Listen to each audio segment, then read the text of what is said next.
Bonjour et bienvenue à tous dans cette nouvelle vidéo review qui sera la première d'une série spéciale années 80, une époque nostalgique et surtout décisive dans l'importation des animés japonais en France. Et pour l'introduire, quoi de mieux qu'une série phare et toujours aussi culte que les mystérieuses cités d'or? Juste avant de commencer, je tenais très sincèrement à vous remercier pour tous vos gentils commentaires sur ma première vidéo. Vous avez été très encourageants, alors merci beaucoup pour tous vos retours très précieux. Initialement, je souhaitais revenir à des vidéos plus courtes, faire de pures et simples critiques d'édition vidéo, mais étant un grand fan des Cités d'Or, et même si vous la connaissez sûrement déjà, il me semblait difficile de faire une vidéo critique sans vous présenter la série. Alors voici une vidéo un peu plus courte que la précédente, mais qui restera dans le même style, j'espère qu'elle vous plaira. Allez, jingle!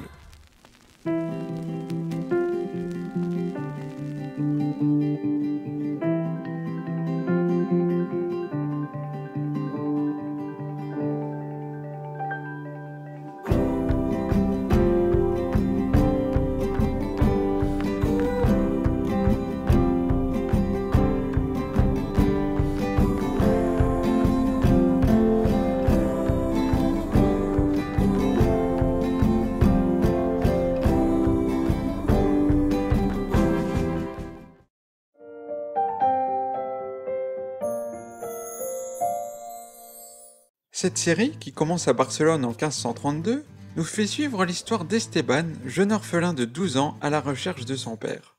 Il fait la rencontre de Mendoza et ses acolytes Sancho et Pedro, tous trois intéressés par la légende des mystérieuses cités d'or.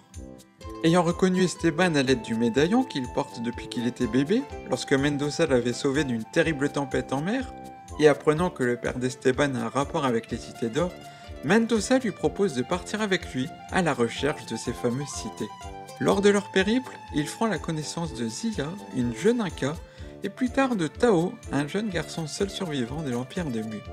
Esteban, Zia et Tao constituent ainsi le trio des héros principaux de la série. Bien entendu, il y a aussi des méchants comme Gomez et Gaspard. Bien que plus bêtes que méchants, ne me secouez pas comme ça! Malade, hein? Levez-vous, mécréants! Vous n'allez tout de même pas baisser la tête devant des poissons volants! Écoutez bien mes instructions. Je vous écoute, Seigneur Gomez.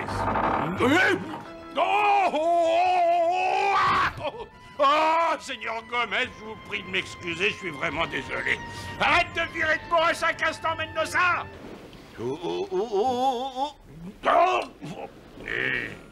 Ils sont sous les ordres de Francisco Pizarro, personnage ayant réellement existé, et plus tard nous ferons la connaissance d'un autre trio méchant, c'est le docteur Fernando Laguerra, Marinche et Teteola. Vous l'aurez compris, il y a beaucoup de trios dans cette série, et qui plus est intéressés par l'or. Alors voilà à peu près les grandes lignes du scénario.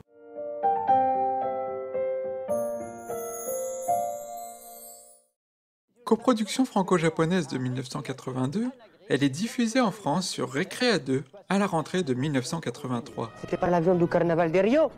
Ah non, nous n'avons jamais dit que nous allions au carnaval de Rio, nous allons au carnaval de Venise. Si. Ma Venise, c'est très loin des Cités d'Or.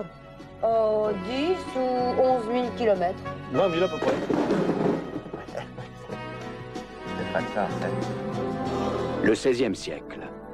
Et avec à la barre Jean Chalopin et Bernard Derriès, deux férus de l'animation qui ont déjà fait leur preuve l'année précédente avec Ulysse 31, la toute première coproduction franco-japonaise animée qui retrace l'Odyssée d'Homère dans un monde futuriste du 31e siècle.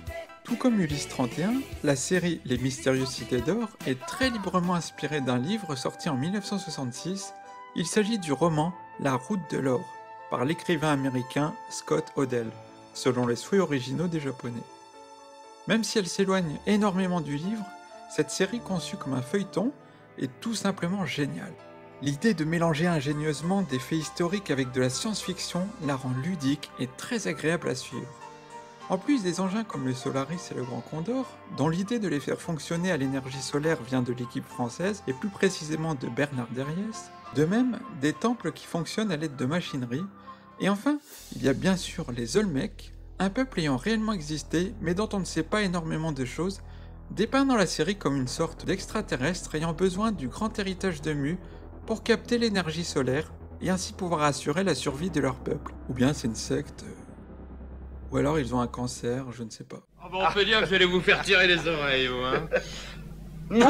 Tout ceci avec un fond historique. Et en plus, on a même droit à de très courts documentaires de quelques minutes à chaque fin d'épisode pour en apprendre plus sur la base historique de l'épisode en question. Au niveau des musiques, là aussi superbes, elles sont composées à l'aide de synthétiseurs par Haïm Saban et Shuki Levy, suffisamment dépaysantes pour nous mettre dans l'ambiance de l'Espagne et l'Amérique du Sud. Et puis le générique, franchement, qui ne l'a jamais entendu? Chanté par Jacques Cardona, il est tellement envoûtant et magistral que n'importe qui connaît au moins quelques paroles. Clairement, la version française, et on peut même dire européenne, est largement supérieure à la version japonaise qui ne contient ni le même montage, ni le même générique, et ni la même musique que la version française. Très franchement, je pense que la musique japonaise n'a pas dû beaucoup contribuer au succès de la série là-bas. Elle fait très électro, très banale et hors sujet selon moi. On ressent pas vraiment la notion d'aventure et de voyage en Amérique du Sud, et le montage n'est pas terrible non plus. Pour preuve, regardez le générique japonais appelé Try My Best. Il aura tout essayé, même tout son meilleur, mais ça ne suffira pas. Il est tellement à milieu du générique français.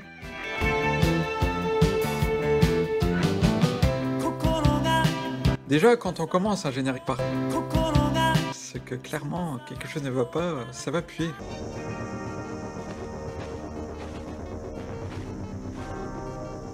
Esteban, j'ai peur! Ce sont les premières victimes des fumées toxiques dégagées par le grand héritage que les Olmecs ont placé dans leur réacteur. Je continuerai seul.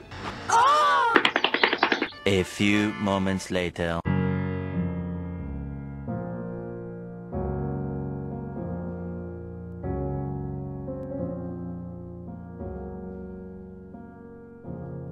Au revoir. À bientôt. L'introduction originale japonaise du premier épisode est... originale. Non mais attendez, là, on est à l'époque de la Renaissance ou à l'époque des dinosaures? Faudrait savoir à un moment. Ah oui, c'est vrai, on est au... Bon allez, vu les futurs anachronismes de la série, accordons-leur au moins Godzilla, on n'est plus à ça près. Et de toute façon, en 1998, un éclair de lucidité les a poussés à se la jouer George Lucas. Ils ont supprimé la scène des dinos dans la nouvelle version qu'on appellera entre nous l'édition spéciale. C'est d'ailleurs cette version qui est présente sur les DVD japonais. Alors au revoir et à bientôt les dinos, et même les petits documentaires qui ont disparu. Oui, parce que je vous ai pas dit, les Japonais ont paumé le doublage d'origine. Il a donc fallu tout redoubler, et dès l'introduction du générique, on sent une différence d'interprétation. L'enseigne était beaucoup plus calme et articulée. 先頃、アメリカ航空宇宙局の衛星写真に、南米大陸のジャングル奥深く、不思議な文様が発見された。Et la nouvelle est beaucoup plus moderne, mais t'as l'impression qu'il est énervé le gars. 先頃、アメリカ航空宇宙局の衛星写真に、南米大陸のジャングル奥深く、不思議な文様が発見された。 Bon, en même temps, on le comprend, quand on doit tout recommencer à cause d'un stagiaire, tu m'étonnes que le type est fâché. Ils ont même rajouté des bruitages, comme vous pouvez l'entendre ici.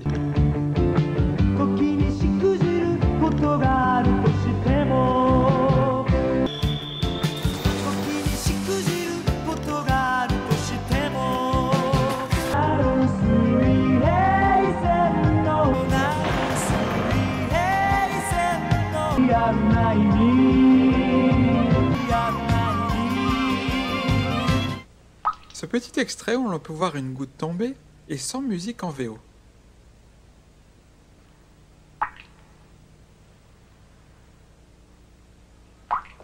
Voyez la même scène en VF, elle est bien plus dynamique grâce à sa musique.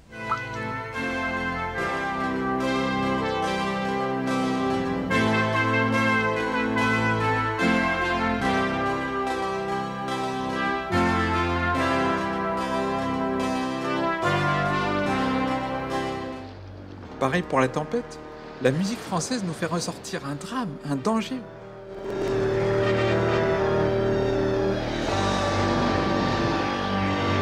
Regardez là-bas, un bateau est en train de sombrer! Mais en version japonaise, franchement, vous ressentez un danger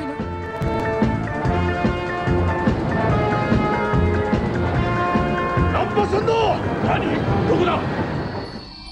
Le passage où Esteban et Zia découvrent enfin la première cité d'or, attendue depuis 37 épisodes, est ici un extrait totalement banal à cause d'une musique trop lambda et plate.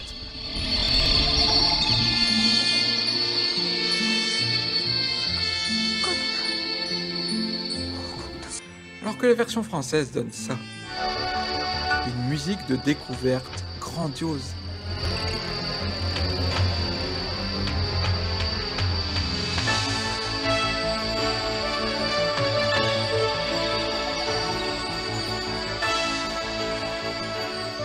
C'est joli! Les cités d'or! Et enfin, le jingle des génériques est si différent qu'on croirait un jeu télévisé.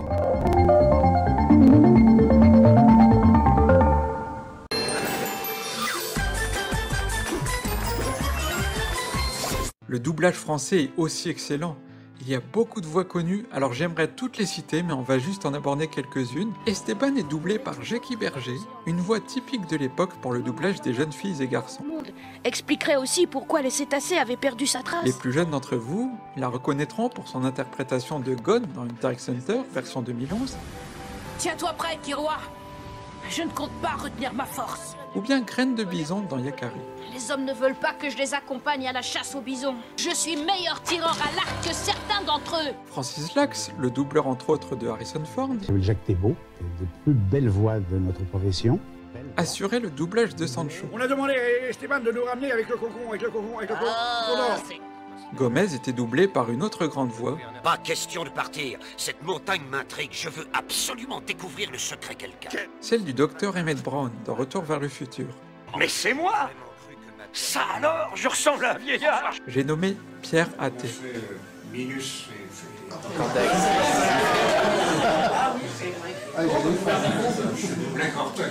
Marty!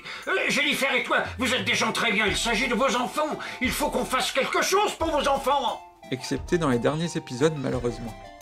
Ah, chers amis, permettez-moi de vous remercier, mes amis. Grâce à vous, nous avons enfin trouvé ce que nous cherchions. Nom de Dieu!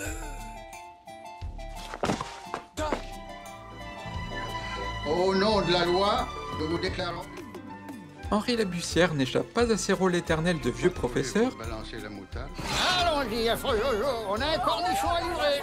Ah, mais qui qui est ce panoramix dont vous me parlez tout le temps? Comment? Moi, Tournesol, je fais le joie. Ah, je fais le joie. Vous n'avez pas le droit de dire des choses pareilles. Puisqu'il double Papa Camayo. Oh, pardonne-moi, je m'étais un peu assoupi. La narratrice des résumés et trailers est Evelyn Selena, connue pour la voix de la princesse Leia ou de Jeanne Seymour par exemple. Il y a eu Jacqueline Smith dans Les Drôles de Dames. Il y a Jane Fonda de temps en temps. Le dernier dans La Maison du Lac. Et puis, mon Dieu, beaucoup dans les séries. Et enfin, la superbe voix des petits documentaires est signée Jean Topard. Je fais souvent ce rêve étrange et pénétrant d'une femme inconnue et que j'aime et qui m'aime et qui n'est chaque fois ni tout à fait la même ni tout à fait une autre. Qui nous transporte littéralement dans l'histoire de par sa manière de la raconter. Une simple pépite d'or trouvée par hasard. Récemment, on a retrouvé les ruines d'une grande cité construite dans la montagne. J'aurais adoré la voir en prof d'histoire et j'envie vraiment sa narration et sa diction qui auraient rendu cette vidéo bien plus agréable à suivre pour vous. Ce sont ces légendes qui poussèrent les explorateurs à pénétrer au plus profond de la jungle. Les habitants du Nouveau Monde vénéraient le soleil comme un dieu, que le soleil se lève aujourd'hui comme demain. Pour finir sur la série en elle-même, celle-ci a ouvert la voie à de nombreux produits dérivés comme des livres, des vinyles, des CD de musique, des figurines, des VHS et bien sûr des DVD et des Blu-ray dont nous allons parler tout à l'heure. La fin de la série reste très ouverte à l'idée d'une suite et voire même est frustrante. C'est ainsi que pendant de nombreuses années, les fans de la série espéraient impatiemment la suite des aventures d'Esteban, Zia et Tao. Il était prévu au départ de faire appel aux mêmes équipes françaises et japonaises pour l'élaboration de cette suite. Une nouvelle collaboration a failli voir le jour vers les années 2000, mais n'a malheureusement pas pu aboutir. En 2006, AK Video et BJ Productions s'associent pour créer une nouvelle série d'animation plus fidèle au roman tout en surfant sur le projet de suite. À raison, l'échec commercial précipitera la série dans sa chute et seuls 3 épisodes sur les 26 prévus subsisteront sous la forme d'un long métrage en DVD et même en HD DVD. Et je me demande vraiment qu'est-ce que ça donnait en HD. Près de 30 ans après la première série, sont annoncés 2 projets de grande envergure. En 2011, un film en prise de vue réelle dont le souhait est de se rapprocher financièrement d'un blockbuster américain comme Le Seigneur des Anneaux. Basé sur du fan-founding, et malgré un premier trailer, le projet n'a jamais vu le jour.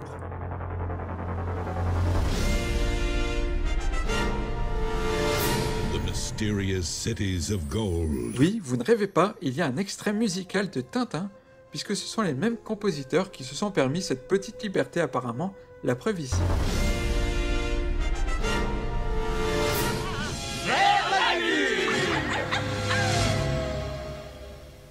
Puis, l'autre projet est enfin de créer une suite de la série animée, qui sera diffusée en 2012 et finalement composée de 3 saisons.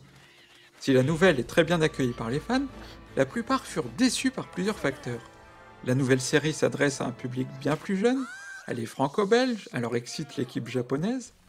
Certes, les décors sont graphiquement magnifiques, mais les personnages ne sont plus animés à la manière d'un animé japonais, ils sont animés en 3D assez saccadé, c'est vraiment particulier. Et enfin, les doubleurs de l'ancienne série n'ont pas été repris, malgré leur souhait de participer à l'aventure. Le positif est que cela a donné un regain d'intérêt pour la première série, et logiquement, de nouveaux produits dérivés sont sortis, comme des mangas, des livres, des figurines et des artbooks. Et même la sortie prochaine d'un spectacle musical prévu pour le 10 octobre 2021. Intéressons-nous maintenant aux éditions DVD et Blu-ray de la première série. La série sort pour la première fois en DVD en octobre 2000 par les éditions Sony et présente une belle édition avec différents bonus. Une carte interactive, des croquis, des storyboards, des décors et une interview très intéressante de Bernard Derriès répartie sur 6 DVD. Mais l'édition est semble-t-il buggée et dans un mauvais format d'image, 352 par 576. En novembre 2001, Sony ressort à nouveau l'intégrale, mais cette fois avec un DVD bonus regroupant tous les bonus des autres DVD. Toujours en 2001, AK Video sort une intégrale à la présentation différente des coffrets de Sony, mais au contenu strictement identique. C'est l'une des éditions que je possède et dont nous parlerons. Cdiscount aussi sort son propre coffret pour les 20 ans de la série en 2003. Outre une compression trop forte, 39 épisodes je le rappelle, répartis sur 4 DVD seulement, cette édition a le défaut d'être particulièrement sommaire, elle ne contient aucun bonus, un seul menu sans musique, et surtout présentée comme remasterisée, ils ont simplement apposé un filtre DNR sur la série avec un résultat particulièrement flou et avec des traînées et rémanences lors des mouvements de caméra, et c'est encore plus catastrophique sur les documentaires. En 2008, Kazé sort une édition de 8 DVD contenant les 39 épisodes en VF, alors toujours pas de version japonaise, mais attention, nous avons la version bretonne. Elle contient des bonus comme un storyboard vidéo, le livre de l'histoire originale, La Route de l'Or, écrit par Scott Odell, et un livre de style artbook présentant la série et parlant aussi des peuples comme les Incas. Alors notez que les bonus vidéo sont issus du coffret anglais, comme celle où Papa Camayo se prend une lance, alors qu'elle est bien présente dans la version française et n'a pas été censurée. C'est donc un bonus assez inutile pour nous. Et donc ce coffret est aussi l'une des éditions que je possède. Et enfin, en 2013, Kazé sort la série pour la première fois en Blu-ray, avec les mêmes bonus que l'édition précédente, plus le premier tome du manga, et ressortira plus tard dans une version sans le manga. Malheureusement, ces éditions Blu-ray présentent le même type de défaut que l'édition Cdiscount 10 ans plus tôt, c'est-à-dire l'usage d'un filtre DNR particulièrement abusif. Mais nous allons en reparler dans le test qui suit.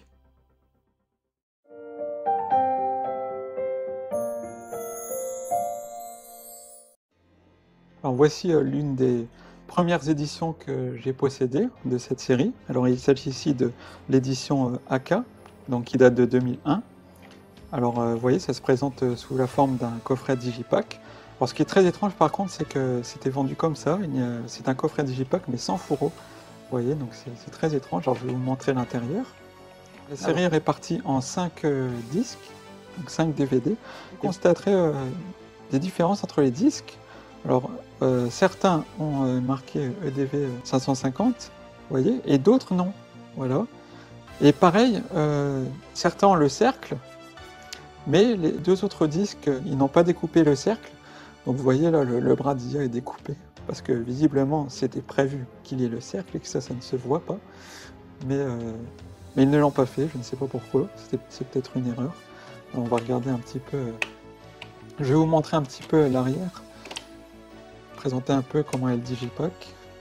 Voilà, donc je trouve que franchement les persos là sont très bien, les dessins sont très précis, très nets, il n'y a pas d'effet d'escalier ou de pixels. Par contre le titre de la série, enfin le logo, lui il a été tellement grossi qu'on voit les pixels sur le médaillon là, et pareil pour les personnages là qui ont dû être prendre directement de la série.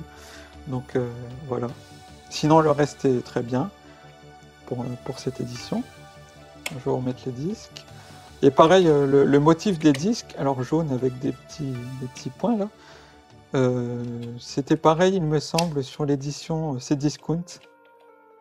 Pour les 20 ans de la série, le coffret je ne l'ai plus, je l'avais revendu je crois, ou je l'avais donné à quelqu'un, et du coup je ne pourrais pas vous le montrer. Mais voilà, ça ressemblait à ce motif là, et même sur les boîtiers je crois c'était comme ça.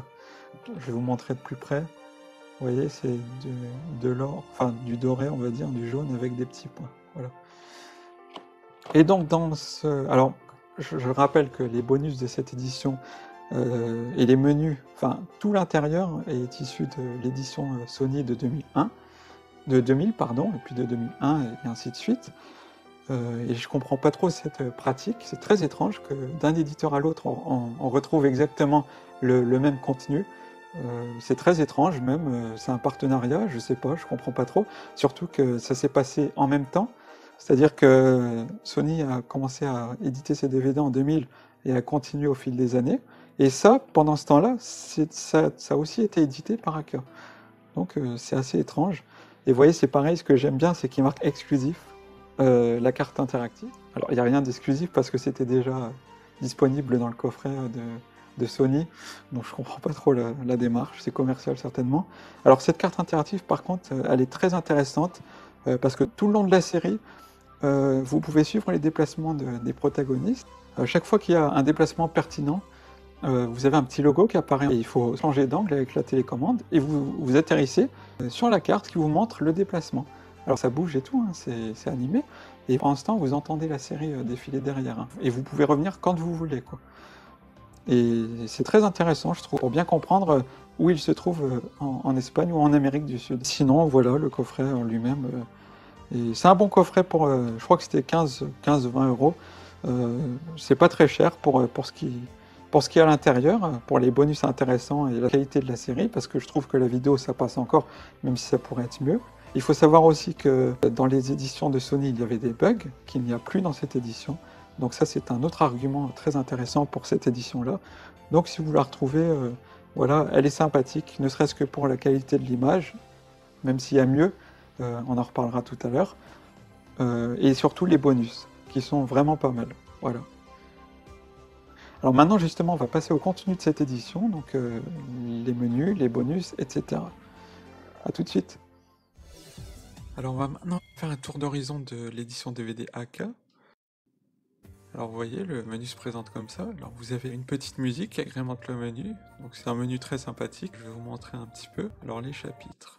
Alors vous voyez, c'est vraiment très détaillé je trouve, vous pouvez vraiment choisir l'endroit qui vous convient, même si honnêtement ça arrive rarement qu'on en ait besoin, mais c'est toujours un plus.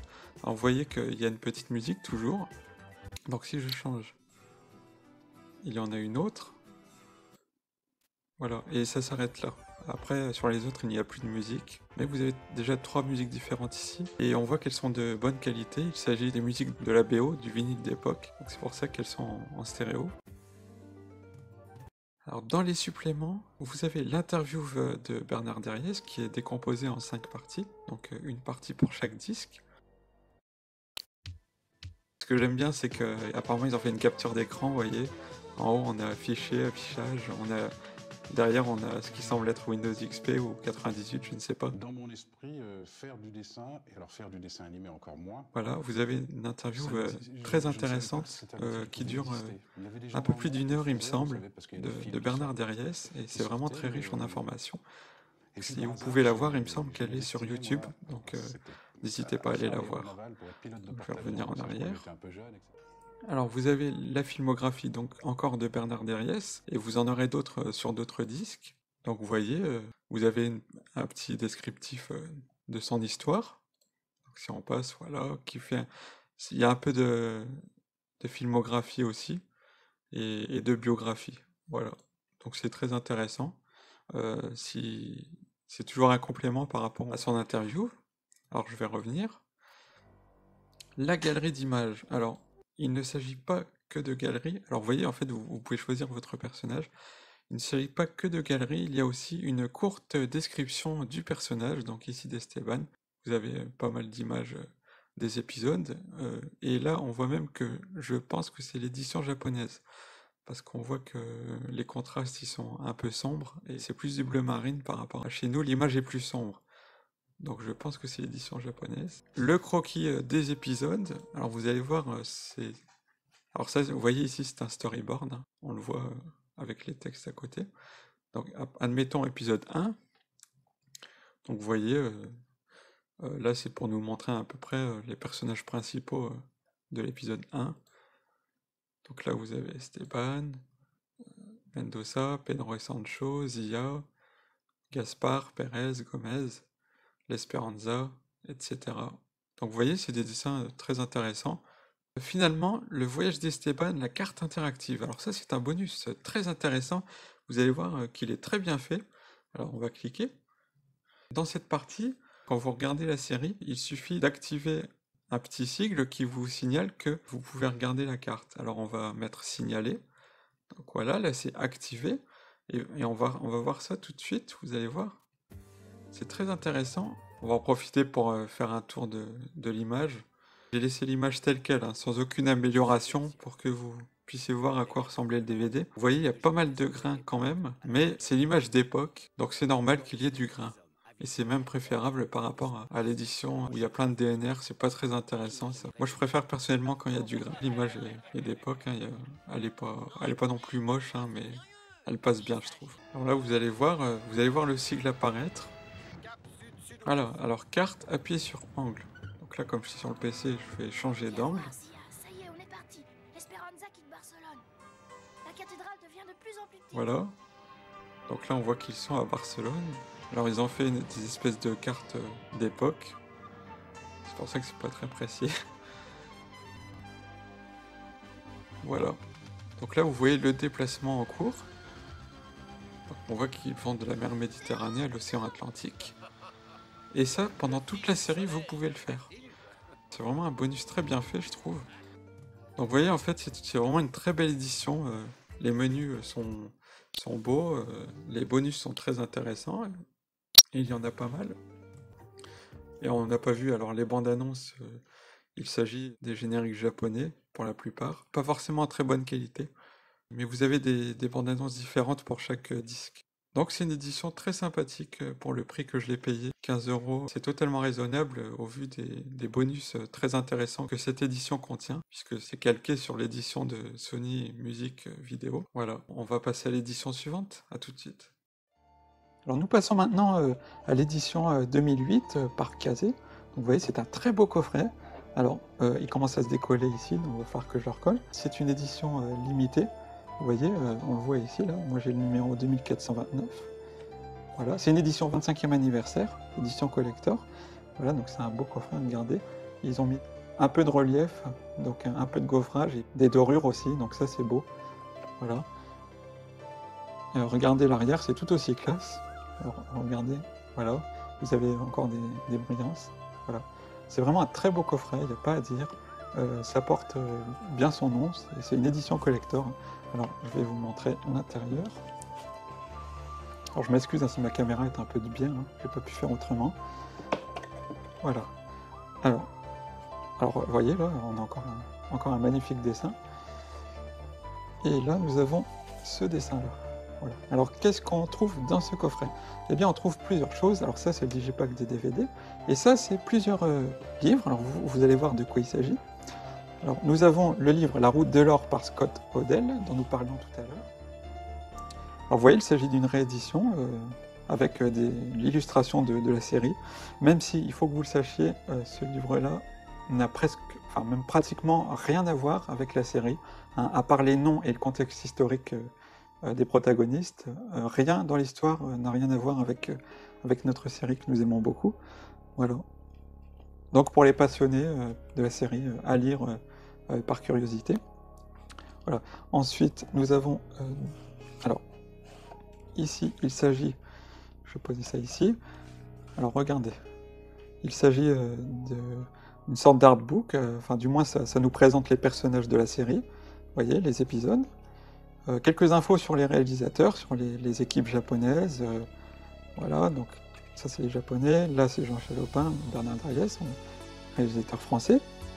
Voilà, donc ça, je dirais que c'est plus pas un artbook, mais plus un livre qui nous renseigne un peu sur la série, qui nous la présente. Voilà, donc c'est un très beau petit livret. Combien de pages il fait? Il en fait 95. Allez, si on va jusqu'à la fin. Donc plus de 90 pages. Hein. Donc c'est un très beau livret. Ensuite, nous avons... Ah, voilà, alors ça c'est plus l'artbook, on va dire. Alors regardez, nous avons aussi des informations, mais là c'est plus sur les décors. Sur l'histoire aussi, vous voyez, les routes maritimes. Nous avons quelques informations historiques. Et puis là, vous avez vu, les pages, elles sont... Faut pas que je crache dessus. Les pages, elles sont brillantes, voilà. Encore un très beau livret. Donc là encore, vous apprenez pas mal de choses, surtout historiques cette fois. Vous voyez, donc les Olmecs. Ça, c'est la vraie histoire des Olmecs et les Olmecs dans la série, parce que évidemment, les vrais Olmecs n'étaient pas comme ça, enfin j'espère, sinon ce serait inquiétant. L'Empire de Mu, voilà, sur les légendes dépeintes dans la série. Voilà, donc ça c'est encore un très bel artbook, on l'appelle comme ça, même si c'est pas que des dessins. Et donc là, alors je vais enlever tout ça, nous avons le livret, le coffret Digipack des DVD, alors, qui se présente sous cette forme. Alors, voilà, donc il y a 8 DVD cette fois, contre 5 tout à l'heure. Alors, on va regarder à quoi ça ressemble. Excusez-moi, j'enlève tout ça, parce que ça gêne. Voilà. Donc ça, je garde toujours tout, moi, même les trucs qui servent plus à rien. Ça, c'est des trucs... c'est pour s'inscrire à un fan club, je sais même pas si ça existe encore, mais bon. Alors, vous avez vu, les disques sont super beaux. Hein, je vais vous montrer celui-là, par exemple. Alors, regardez, ça brille comme ça. C'est très très joli. Voilà, franchement, c'est une édition vraiment aboutie, et je vais vous montrer après la critique technique de l'intérieur. Il faudra que je recolle ça parce que ça commence à partir aussi. Ce coffret, il a un problème avec la colle, visiblement. Au bout de toutes ces années, tout se décolle. Voilà. Donc franchement, si vous arrivez à retrouver ce coffret-là, franchement, c'est l'édition la plus aboutie selon moi. Je vais en reparler après, je vais vous dire pourquoi, notamment au niveau de la qualité de l'image. Franchement, c'est cette édition-là qu'il faut, du moins chercher l'édition 2008, parce que ce coffret existait aussi, je ne sais pas si ça se vend encore du coup, en édition uniquement Digipack, donc sans le coffret collector. Donc vous avez que le coffret en lui-même, quoi, des DVD. Ça existait en édition, on va dire, simple. Donc si vous pouvez trouver le coffret de l'édition 2008, franchement, foncez, pour l'instant, c'est celui qui est le plus valable actuellement. Voilà. Donc on passe maintenant à la partie vidéo. On voit un peu les menus ensemble, et les bonus, et puis on revoit ça après. À tout de suite. Donc passons maintenant au menu donc de cette édition casée. Alors vous allez voir que le menu est animé cette fois par rapport à l'édition Aka, mais je trouve qu'il est un peu plus simpliste. Alors vous voyez, vous avez toujours une petite musique, c'est appréciable, mais le menu est vraiment simpliste. Vous avez le choix entre la version française et la version bretonne. À défaut d'avoir la version japonaise, nous on a droit à l'édition bretonne, donc c'est un bonus complètement anecdotique, mais ça reste toujours quelque chose de sympathique à découvrir. Et donc vous avez soit tout lire ou choix par épisode. Vous avez les titres des épisodes, ça c'est bien, parce que sur l'édition d'Aka, il n'y était pas. Par contre, vous ne pouvez pas choisir le chapitre, à quel moment vous voulez atterrir dans l'épisode, ça vous ne pouvez pas. Donc on va revenir. Alors les bonus ne sont pas sur ce disque, ils sont sur le dernier DVD du coffret. Hein. Donc on va tout lire, pour voir un petit peu la qualité de l'image. Le XVIe siècle. Donc vous voyez, l'image comporte du grain, tout comme l'édition AK, mais j'ai l'impression qu'il a été atténué. Ça, c'est une bonne chose. Il a été atténué, mais ils n'ont pas trop forcé. Donc l'image reste correcte. Alors l'image a été stabilisée aussi, c'est ce que j'ai pu constater pendant le générique. Vous allez voir, c'est juste après le soleil. Voilà, là maintenant ça a été stabilisé. Là. Parce qu'avant il y avait un saut d'image.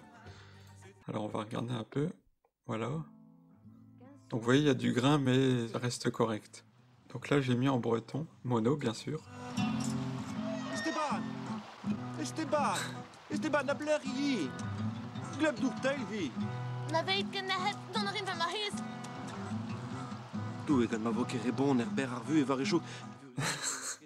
C'est pas mal, c'est sympathique. Les voix sont assez proches des originales. Donc ça va, c'est sympathique. On va voir tout de suite ensemble un peu les bonus du dernier disque et on se retrouve tout de suite. Alors nous voici maintenant arrivés au DVD des bonus. Alors sachez que tous ces bonus sont issus de l'édition Fabulous Film, donc de 2008, une édition anglophone.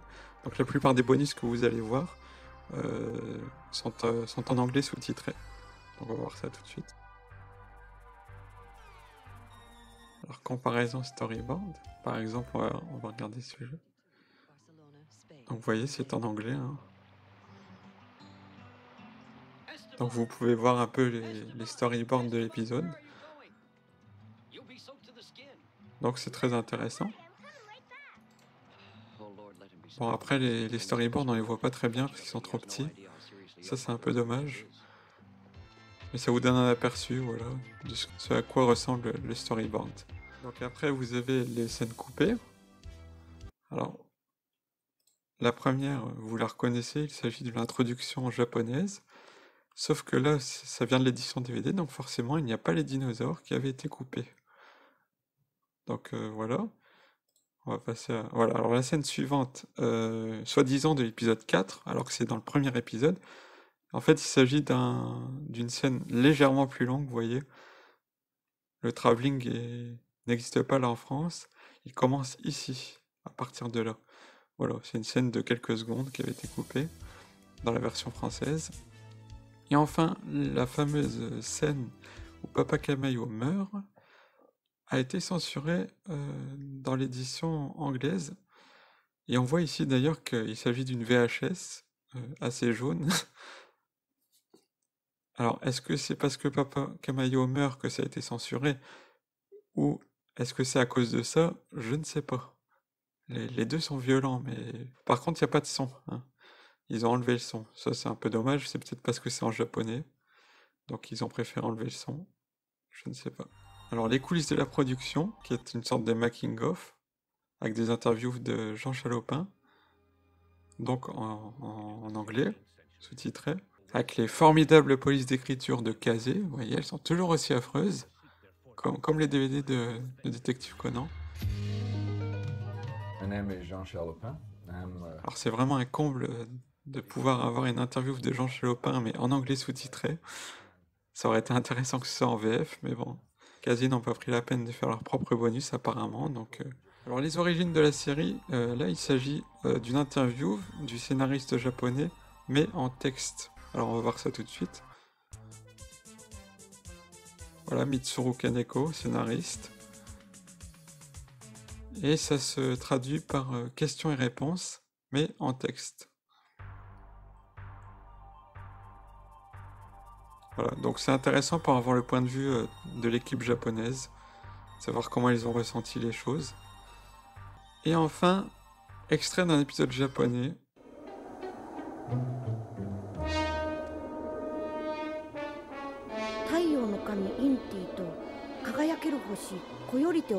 Comme vous voyez, c'est totalement différent de la VF, comme je vous disais tout à l'heure.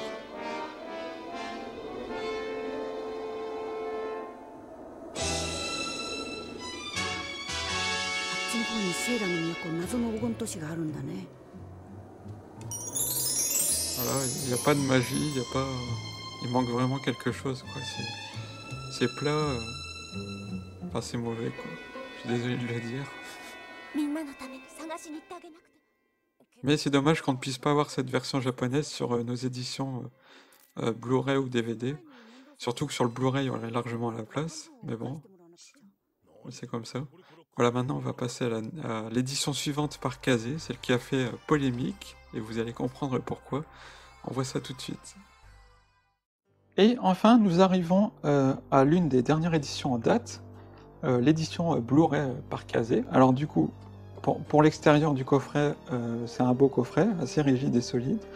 Donc vous voyez, vous avez le titre en doré.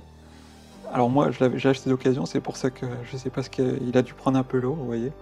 C'est dommage. Mais sinon, vous voyez, donc c'est une édition où vous avez la série en 3 Blu-ray. Alors, si je ne montre pas, ça ne va pas le faire.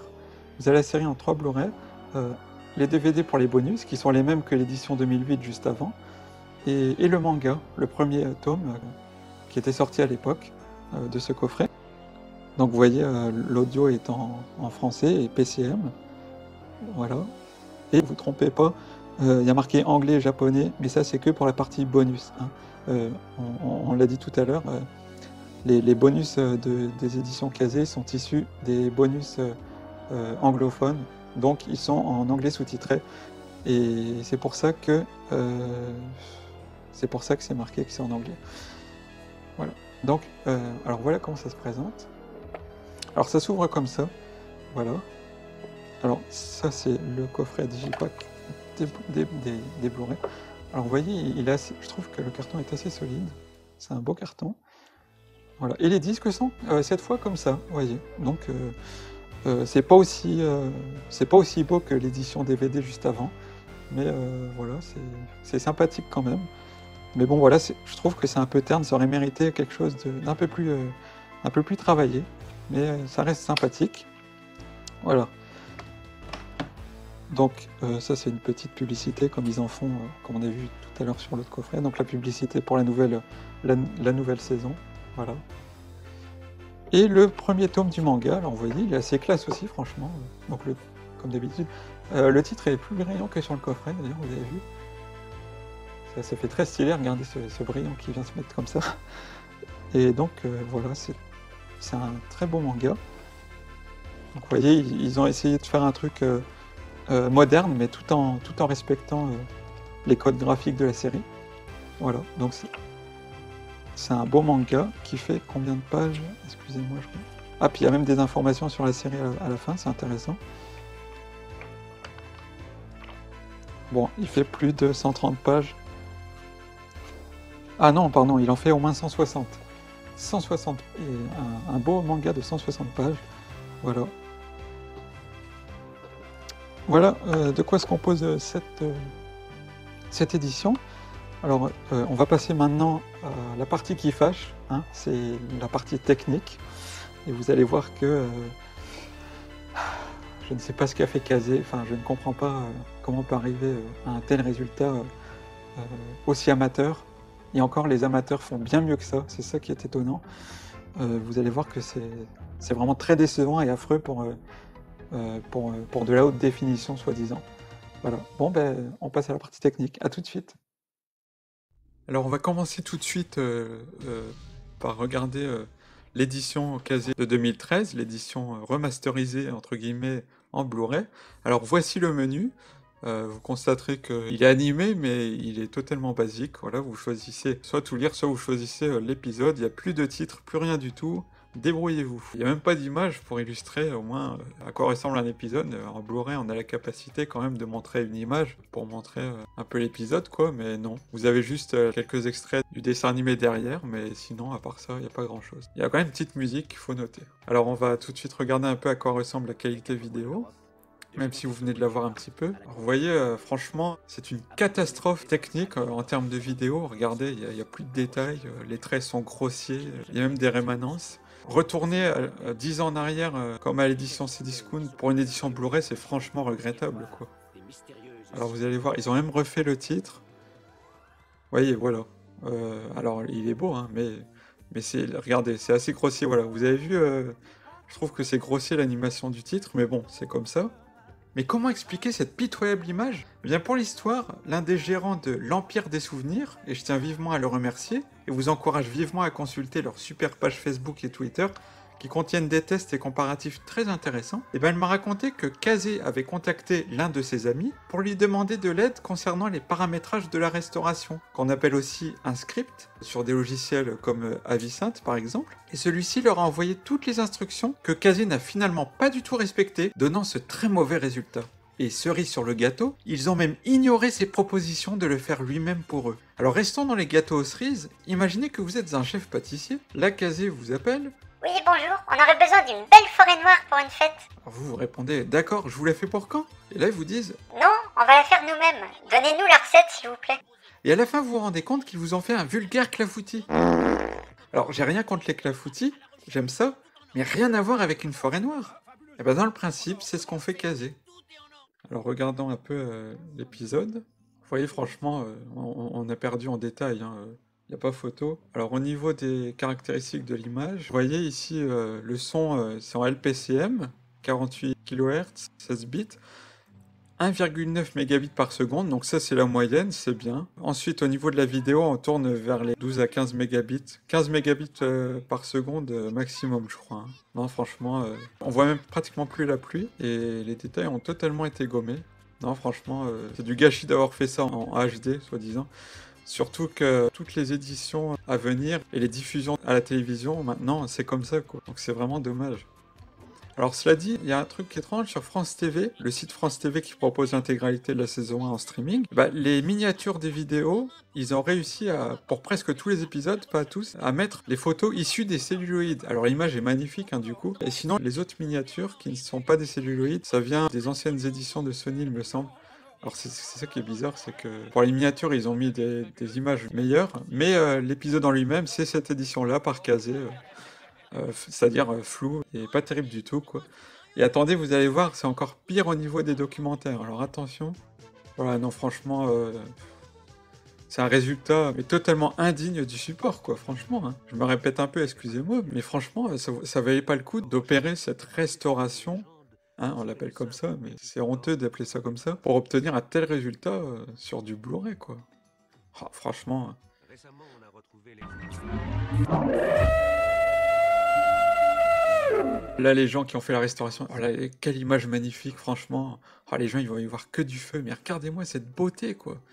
On voit plus rien, mais c'est pas grave, les gens, ils imaginent l'image. Puis ils se disent, ouais, c'est pas grave, ça date des années 80, ça passe très bien. Ouais, c'est ça. Non mais regardez, on distingue même plus la montagne derrière, là. Et comment les réalisateurs, ils ont pu approuver un tel travail, un travail bâclé? Alors là, franchement, je comprends pas. Vous pouvez pas sortir ça comme ça? Bon, c'est pas si mal. Kazé. Ouais, eux, ils pensent que les gens, ils veulent des éditions totalement lissées pour que ça coïncide avec les œuvres actuelles, mais ça ne va pas du tout, quoi. Il vaut mieux laisser le grain, parce que le grain, ça fait partie intégrante des œuvres de l'époque, c'est comme ça. Il vaut mieux laisser du grain et garder des détails que tout lisser comme ça. Regardez, on voit plus rien du tout, quoi. Donc voilà, on se retrouve avec ça, toujours en 2021. Mais une question se pose. La pellicule française ayant été perdue, et le montage japonais n'étant pas le même que le nôtre, pouvait-on faire mieux que ce qu'a fait Kazé? Sans conteste, oui.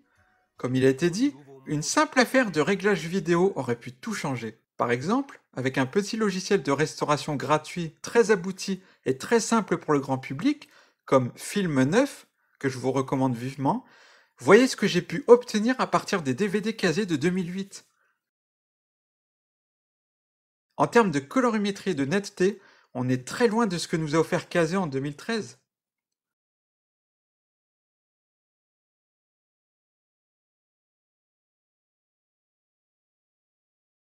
J'aimerais également vous parler d'une chaîne YouTube, Rextor, qui propose également ses restaurations maison à partir des DVD français et japonais, et je peux vous dire que le résultat est juste bluffant. Adieu les images jaunies et bienvenue à une image plus naturelle.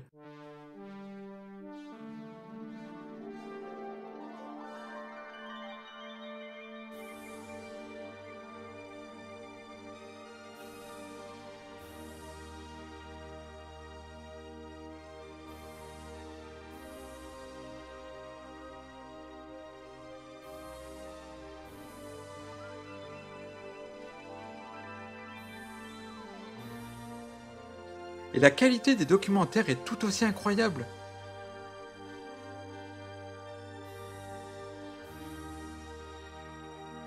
Gardez bien à l'esprit que ces restaurations sont issues des DVD, donc à l'image ancienne et compressée, alors imaginez à quel point l'image serait belle si on la travaillait à partir d'une pellicule d'époque. Même si nous n'avons plus la pellicule française, je pense qu'il y aurait moyen de travailler à partir de la pellicule japonaise.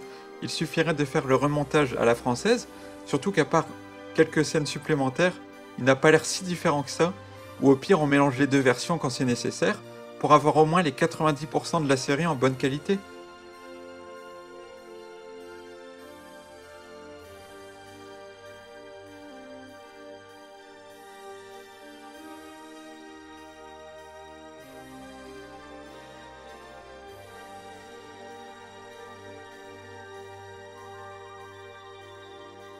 Et pour revenir à Rextor, si on avait pu avoir la série entière dans ces conditions, ça serait un véritable régal. Alors n'hésitez surtout pas à soutenir la chaîne de Rextor. J'espère quand même que quelqu'un va pouvoir reprendre l'affaire en main et d'une façon sérieuse parce que ça va pas du tout là.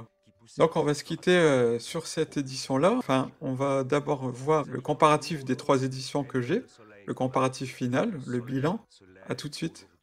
Alors avant de passer au bilan, comparons quelques instants la qualité d'image des 3 éditions. Celle de Aka manque légèrement de précision dans les traits, mais a l'avantage de présenter une image certes très granuleuse, mais aussi très détaillée. L'édition 2008 par Kazé semble plus équilibrée en termes de netteté, de grains et de couleurs.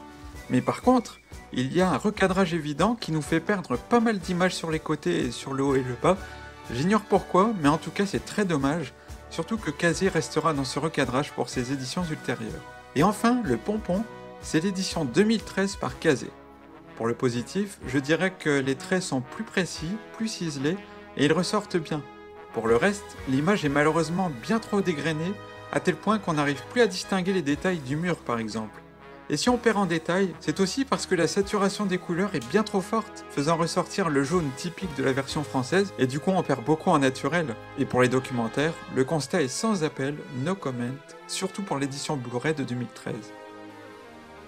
Alors bilan de mes 3 éditions, enfin les 3 éditions que je possède. Alors ce coffret-là était très intéressant pour son prix, hein, 15-20 €, c'est vraiment très raisonnable, d'autant plus que la qualité de l'image ça va encore. Les bonus sont très intéressants également. C'est une édition bien travaillée, voilà, puisque ça se calait sur l'édition Sony qui était plus chère. L'édition la plus aboutie selon moi c'est celle-ci, l'édition Kazé de 2008, parce que l'image a été dégrainée, enfin ils ont réduit le grain, mais c'est pas trop fort. Voilà. Donc ça reste raisonnable. Et même si on perd légèrement un peu d'image, le cadre je veux dire, si on en perd un petit peu, c'est pas très grave. Voilà. Puis les bonus sont bien aussi, même si la plupart sont en anglais, et les scènes coupées soi-disant, comme celle de Papa Camayo, au moment où il se fait tuer alors qu'on l'a en France. Mais sinon c'est une belle édition. Pour les artbooks, les livrets et le livre de Scott Odell. Et ce coffret-là, ça aurait pu être une très belle édition si l'édition vidéo était bien. Voilà. Concrètement, c'est vraiment du gaspillage, franchement, d'avoir fait ça sur une série aussi emblématique, et surtout que ça a pu être approuvé par les réalisateurs Jean Chalopin et Bernard Derriès. Ça, je comprends pas. Quand on fait le comparatif entre ces différentes éditions, franchement, l'image là est vraiment très mauvaise, très floue, et totalement indigne du support. Voilà. Il aurait fallu refaire une nouvelle édition, ça aurait pas été très compliqué, mais voilà, Kazé ne l'a pas fait, et c'est très dommage pour les fans des Cités d'Or, parce que je pense qu'on n'aura plus d'édition HD de la série désormais, à moins qu'un autre éditeur reprenne les droits de la série, mais ça m'étonnerait pour l'instant. Voilà. Et si vous voulez en savoir plus sur la série, vous pouvez consulter 2 excellents sites francophones, citedor.com et lescitesdor.com. Et c'est d'ailleurs le 2e site qui est encore actualisé de nos jours, donc allez-y, il y a pas mal d'informations très intéressantes. Voilà, ce sera tout pour cette vidéo.